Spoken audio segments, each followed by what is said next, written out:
Olá pessoal, tudo bem? Nós vamos iniciar aqui hoje a apostila número 2. Então, a partir de agora, já vencido o primeiro bimestre, nós vamos iniciar a apostila número 2, certo? Eu estou projetando aqui para vocês o sumário da apostila número 1, só para vocês perceberem o título geral significa ética da antiguidade à modernidade. Então, vocês certamente vão se recordar que desde o começo do ano até então, nós vimos sobre o conceito de ética e moral na sua totalidade, na sua generalidade. Depois fomos avançando nas reflexões acerca do conceito da perspectiva ética dos pensadores, desde a antiguidade, ali com Sócrates, o socrático platônico, depois Aristóteles, aí alcançamos a filosofia helenista, até alcançarmos depois o pensamento medieval e alguns pensadores do início da modernidade, ok? Dito isso, vocês vão perceber o sumário do nosso livro, da nossa apostila número 2. Vejam que o título é Ética, da Modernidade à Atualidade. O que significa dizer que nós vamos continuar, nesse bimestre, refletindo sobre as perspectivas éticas de alguns pensadores, o que é muito importante e essencial dentro da construção e da reflexão, da, da construção argumentativa ou ético-argumentativa dentro da história da filosofia. Portanto, nós vamos passar o bimestre falando, refletindo, uma vez mais, sobre perspectivas éticas. E a primeira perspectiva, a primeira reflexão a ser estabelecida, percebam lá, dever e lei moral, imperativo categórico. De quem se trata esta perspectiva ética? De um pensador do século XVIII chamado Immanuel Kant. Vocês vão depois na apostila poder perceber ali um pouquinho da história do Kant, um alemão que nasceu e morreu, e nunca saiu da sua cidade natal, chamada Königsberg. E é muito interessante porque o Kant, nunca tendo saído da sua cidade, ele marca, revoluciona o pensamento e a estrutura da filosofia. Então, o Kant é um desses pensadores que a gente chama de revoluções da filosofia, ok? Dentro da história da filosofia, o Kant ele é essencial. E como não poderia deixar de ser, o Kant ele se interessa muito pelas questões éticas, tá? O que nós formos ver aqui agora, na verdade tudo, né, que aquilo que nós já vimos, mas há algumas coisas, algumas reflexões, alguns pensadores são essenciais dentro do campo da ética. O Kant é um pensador essencial dentro do campo da ética. O Kant ele escreve vários livros, dentre os quais ele escreve 3 livros que são significativamente importantes. Eu me refiro aos livros denominados por ele. Primeiro, Crítica da Razão Pura. Depois, Crítica da Razão Prática. Depois, Crítica da Faculdade do Juízo ou Crítica da Faculdade de Julgar, né, dependendo da tradução. E vários outros livros que vão marcar o pensamento kantiano. Tá? Especificamente, com a proximidade ou aproximação das reflexões éticas, em Kant nós nos aproximamos de um livro específico chamado Crítica da Razão Prática. É onde o Kant vai tentar mostrar, a partir de argumentos, dentro, obviamente, ou trabalhando dentro da história da filosofia, com pensadores que já desenvolveram seus pensamentos, é óbvio, assim se constrói a filosofia, O Kant vai trabalhar com a ideia de que a nossa razão, nós vamos ver isso no final do slide, mas a nossa racionalidade, ela tem um papel central. Dentre os papéis centrais, ou dentre os papéis da racionalidade, um dos papéis dela é nos guiar eticamente. O que significa dizer que este é o papel da razão. Eu não sei se vocês estão lembrados, mas no final da, da nossa aula de David Hume, eu comentava com vocês, nós iríamos falar sobre o Kant, porque o David Hume, ele afirma categoricamente que a razão, ela não é capaz de orientar em qualquer sentido o indivíduo, muito menos para uma conduta ou por uma boa conduta, para boas ações. E aí eu comentava com vocês na ocasião que nós iríamos falar sobre isso em Kant. O Kant é um grande leitor do David Hume e, inclusive, o próprio Kant diz que é David Hume quem desperta nele várias reflexões e o Kant, em grande medida, se coloca contra o pensamento do David Hume.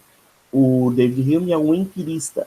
Muito embora ele seja um empirista que nós chamamos de empirista cético, não vem aqui ao caso falar sobre isso agora, mas um empirista moderado, o Kant, ele não é nem só empirista e nem só racionalista. O Kant, ele é um criticismo, um criticista. Ou seja, por isso que o Kant, nós dizemos dentro da perspectiva da teoria do conhecimento, é alguém que junta tanto o racionalismo quanto o empirismo. Essa junção do racionalismo com o empirismo significa criticismo. Pois bem, no que consiste, no que baseia-se a ética kantiana? O Kant parte do princípio de que nós, homens, seres humanos, racionais, estamos sob a orientação ou as perspectivas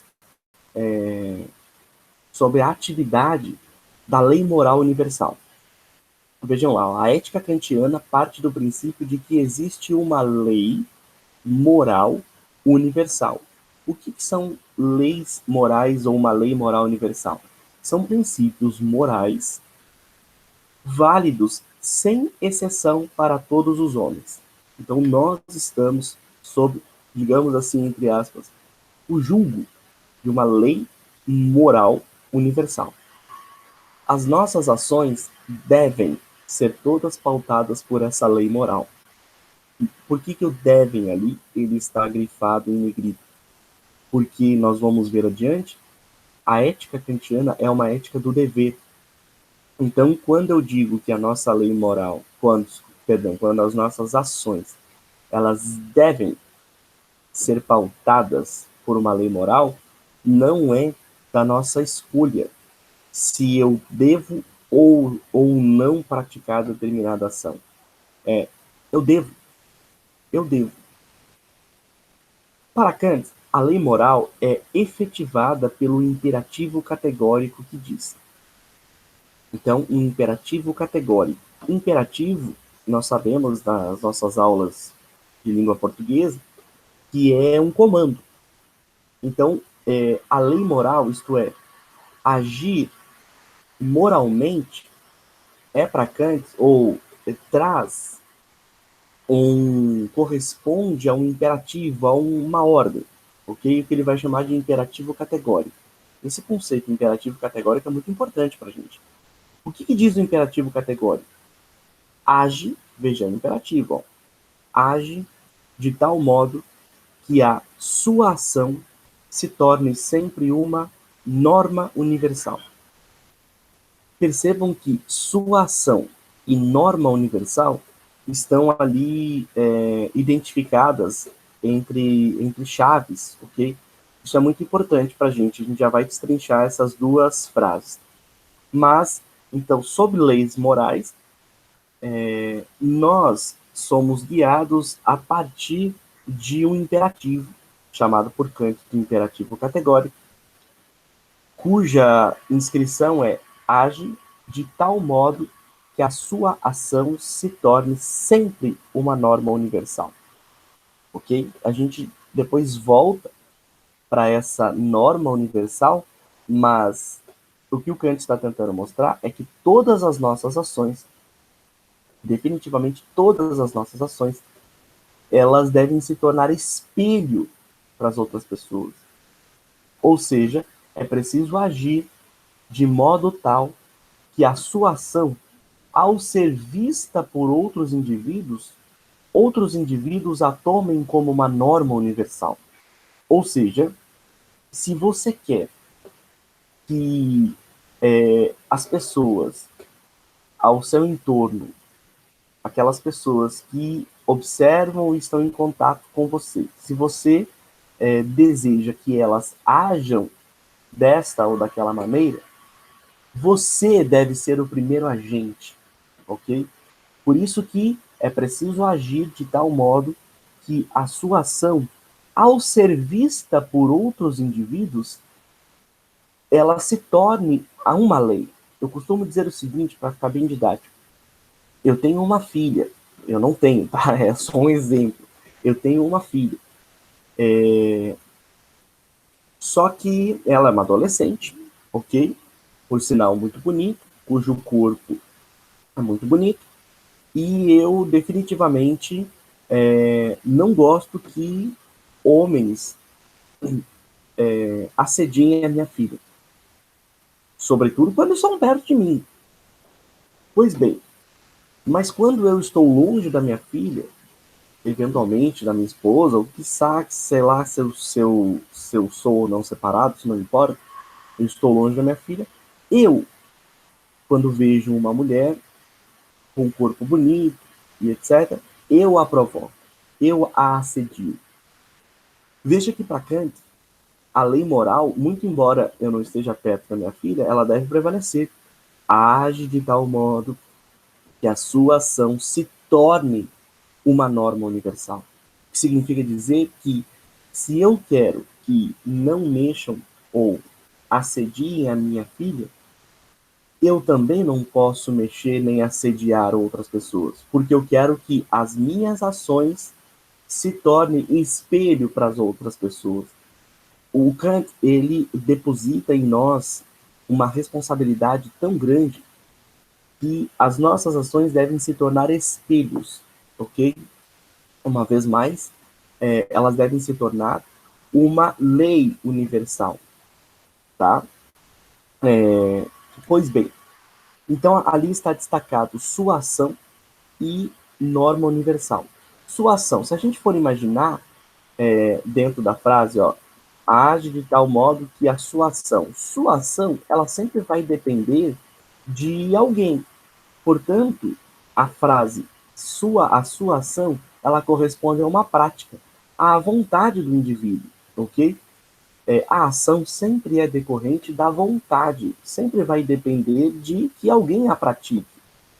Portanto, Kant vai chamar a ação sempre de máxima. O que são as máximas? São princípios práticos que valem somente para os sujeitos que as propõem, mas não para todos os homens, e, portanto, são subjetivas. Ou seja, se eu pensar somente nas ações, obviamente todas as ações elas são decorrentes de uma vontade do indivíduo, ok? Todo e qualquer tipo de ação, somente pensado somente por ela mesma, ela é uma máxima, vai dizer Kant. E toda máxima, ela sempre depende do indivíduo, e ela vale, por vezes, só para o indivíduo, ok? Só que a minha máxima, a minha ação, ela deve se tornar, vejam só, uma norma universal. O que significa uma norma universal? Corresponde a um princípio objetivo, não mais somente subjetivo. Isto é, não depende da vontade individual. Por isso que a norma universal é um imperativo categórico. Para a gente retornar ali, veja que para Kant, a lei moral é efetivada pelo imperativo categórico. O que é um imperativo categórico? Ao contrário das máximas, é um princípio prático objetivo, isto é, válido para todos. Então é o seguinte, Se todas as ações dependem de mim, ok? Claro que, a priori, no primeiro momento, tudo vai depender da minha vontade.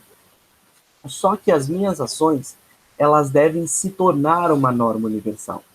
Ou seja, as minhas ações, é o que o Kant vai mostrar, isso é muito interessante, aquilo que eu pratico não deve ser somente ou pensado para um bem pessoal. Muito pelo contrário.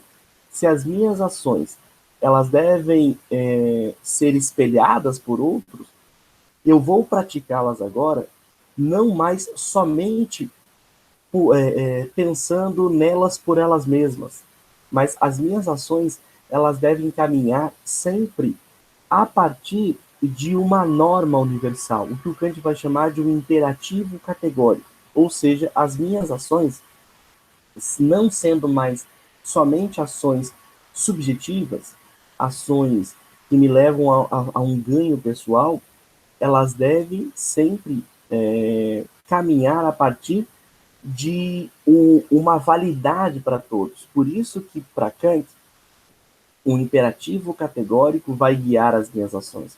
Porque não são ações por ações. São ações que visam se tornar massas, visam se tornar normas universais. É chamado de imperativo categórico porque está diretamente relacionado a leis morais. Porque por isso que é imperativo categórico, isso está relacionado a leis morais. Algo diferente de outro conceito kantiano chamado de imperativo hipotético, que não se refere a leis morais universais. Então aqui nós temos uma diferença. Por que as minhas ações elas devem ser guiadas por imperativo categórico? Porque o termo imperativo categórico é o termo relacionado a leis morais. As minhas ações devem se tornar leis morais. Só que o Kant diferencia o imperativo categórico de outro tipo de ações que são imperativos hipotéticos. O que são imperativos hipotéticos? Então, ora eu vou agir a partir de imperativos hipotéticos, ora eu vou agir a partir de imperativos categóricos.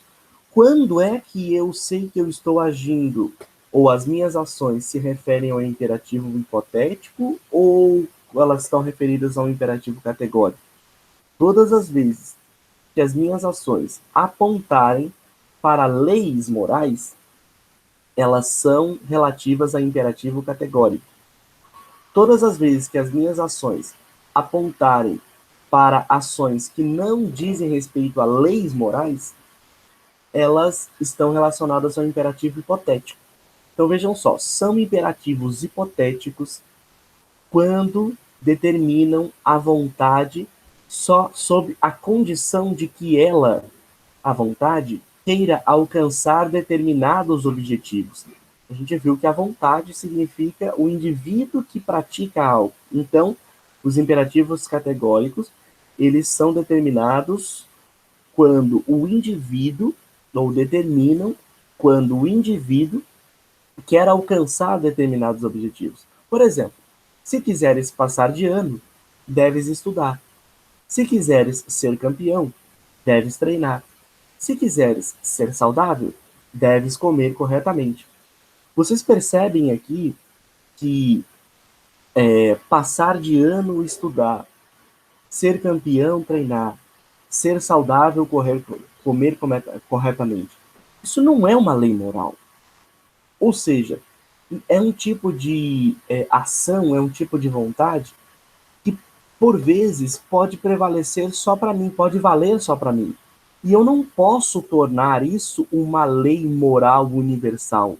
Isto é, eu não posso expandir isso como lei moral. Por isso que esse tipo de ação, essas práticas, elas estão ligadas àquilo que o Kant vai chamar de imperativos hipotéticos. Ou seja, esses imperativos só valem na condição de que se queira o objetivo para o qual estão voltados. Por isso são hipotéticos. Valem na hipótese de que se queira tal fim, mas valem objetivamente para todos aqueles que se propõem a tal fim. Nem todas as pessoas vão se propor ou devem se propor a passar de ano, porque nem todas as pessoas estão estudando para passar de ano. Sequer estão estudando, porque já passaram dessa fase.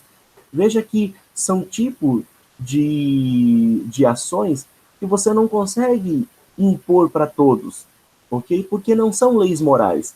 Elas valem na hipótese de que você queira tal fim. Portanto, elas vão valer para você. Veja a última frase ali, ó. O ter ou não ter desejo de alcançar tal fim é uma questão remetida ao agente, ao sujeito que está envolvido naquela situação. Você querer ser campeão, é uma questão muito subjetiva, uma questão pessoal. É uma atividade que diz respeito tão somente a você. O que significa dizer que é um imperativo hipotético. Vale na hipótese de você querer alcançar tal fim. O que significa que você, ou isto é, essa ação, ela não pode ser pensada a partir de uma expansão universal. Ou seja, ela não vale para todos. Nesse caso, ela não é um imperativo categórico, ela é um imperativo hipotético. O que é um imperativo, então, categórico? Imperativos categóricos. Quando o imperativo determina a vontade, não em vista de obter determinado efeito desejado, mas simplesmente como vontade, prescindindo dos efeitos que posso obter. Então temos o imperativo categórico. Ou seja, o imperativo categórico, portanto, não diz se queres, deves, mas sim deves porque deves. Ou seja, deves e pronto. Vou retornar lá ao caso do pai que assedia outras mulheres. Não é uma questão de escolha, não é um imperativo hipotético dele. É um imperativo categórico, isso é uma lei moral. Eu não posso assediar sob qualquer condição. Então, não é se eu quero que outros não assediem. Não, eu não posso. Definitivamente, eu não posso. Independente se eu terei um ganho ou uma perda, eu definitivamente não posso assediar outras pessoas. Né? Isso é um imperativo categórico. Isso é uma lei moral que eu posso e devo e está determinada para o universal. Isto é, para todas as pessoas. Não vale apenas para mim. Por isso que ela não é um imperativo hipotético, que vale apenas para mim sob determinadas condições. É um imperativo categórico. Eu devo fazer isso e pronto. Ah, mas a minha vontade é mexer com aquela pessoa naquele determinado momento porque ela está com um short. Mas eu não devo fazer isso. Por quê? Porque a minha vontade, a minha ação, ela está sendo guiada por uma lei universal. Então, a lei universal, ou seja, tornar a minha ação uma lei universal, é mais forte que a minha ação pela minha ação. Os imperativos categóricos, e somente eles, são leis práticas que valem incondicionalmente para o ser racional. Ou seja, leis morais são apenas os imperativos categóricos.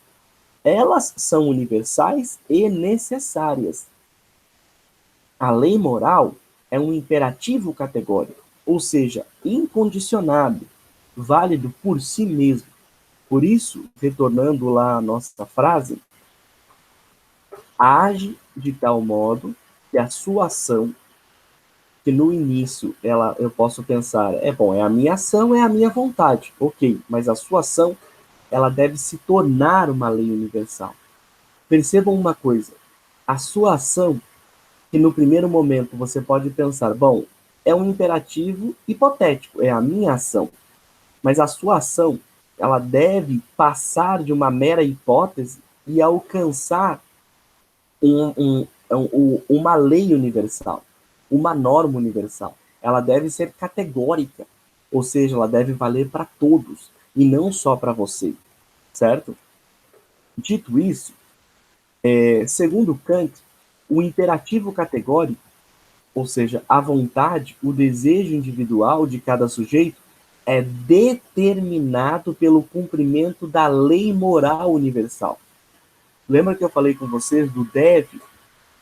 Sendo assim, a vontade determinada pelo cumprimento de leis, nós dizemos que a ética kantiana é uma ética do dever. À medida em que as minhas ações, todas as vezes que elas estão ligadas a uma lei, ok, e que deve ser uma lei moral universal, ou seja, as minhas ações elas devem ser espelhadas por outras pessoas e as outras pessoas devem também cumprir tudo isso. Eu digo isso é uma lei, é um imperativo categórico. Se eu devo fazer isso, porque já não é mais da minha vontade somente, mas eu devo fazer isso, significa dizer que a ética kantiana é uma ética do dever. Ou seja, a liberdade das ações humanas, a sua vontade, ela está em conformidade com o imperativo, com o dever em cumprir a lei universal. Certo? Por último, o que seria capaz, ou quem seria capaz de nos colocar diante da lei moral universal? Isto é, o que seria capaz de nos guiar no caminho da lei universal? Segundo Kant, é a razão. Veja, a lei moral se impõe à consciência, de modo que a razão é quem orienta as ações humanas. Por isso que o Kant vai identificar essa razão como razão prática. E aí eu retomo o nome do livro do Kant, chamado Crítica da Razão Prática.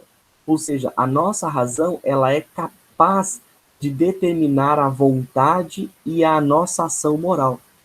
A nossa racionalidade é quem será responsável por nos guiar ou guiar as nossas práticas, sobretudo quando for uma lei moral, ok?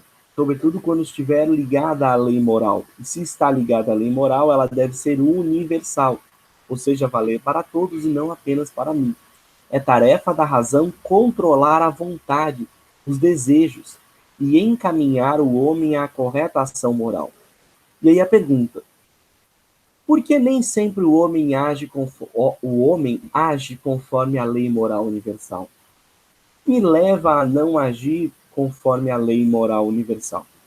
As leis morais podem não se concretizar porque a vontade humana está sujeita não só à razão, mas também às inclinações sensíveis, podendo por isso se desviar. Ou seja, todas as vezes que, diante de uma lei moral, eu negligencio que aquilo é uma lei moral universal, mas eu ajo como se aquilo fosse tão somente um imperativo hipotético, ou seja, aquilo valesse só para mim, eu negligencio a lei moral universal. Vou voltar ao exemplo do homem que assedia uma mulher, mesmo tendo uma filha adolescente, e ele não gostando disso. Todas as vezes que ele assedia uma mulher, ele negligencia o fato de que ele não poderia fazer isso e ele se deixa dominar pelas suas inclinações, pela sua vontade meramente pessoal, como se aquilo pudesse ser um ganho pessoal. E ao negligenciar isso, ele se deixa tomar tão somente pela sua vontade, pelos seus desejos, pelo seu ímpeto, ok? Ou seja, ele não age conforme a lei moral universal. Por último, Kant vai dizer: contudo, as leis morais são chamadas de imperativos ou deveres, justamente porque devem ser seguidas. A necessidade da lei moral consiste em valer para todos os seres racionais, sem exceção. Quando isso não acontece? Quando eu negligencio que isso é uma lei que deveria valer para todos, no caso da minha filha, todos não devem, as pessoas não devem assediar a minha filha, mas isso deve valer para mim também. E eu não posso obter vantagens pessoais ou achar que eu vou obter vantagens pessoais quando aquilo deve ser uma lei moral. Quando eu negligencio que aquilo é uma lei moral e ajo como se aquilo fosse um ganho meramente pessoal, eu quebro essa lei moral universal, ok? Então esta aqui é a perspectiva ou a perspectiva kantiana da ética, certo? Eu gostaria depois de passar para vocês alguns ou um ou outro exercício para a gente observar mais a teoria dentro de exercícios, ok? Porque na prática a gente consegue observar a ética kantiana. Dentro do nosso contexto prático, é muito interessante observar a ética kantiana. Ou se ela está sendo validada ou não. Essa é muito interessante essa ideia.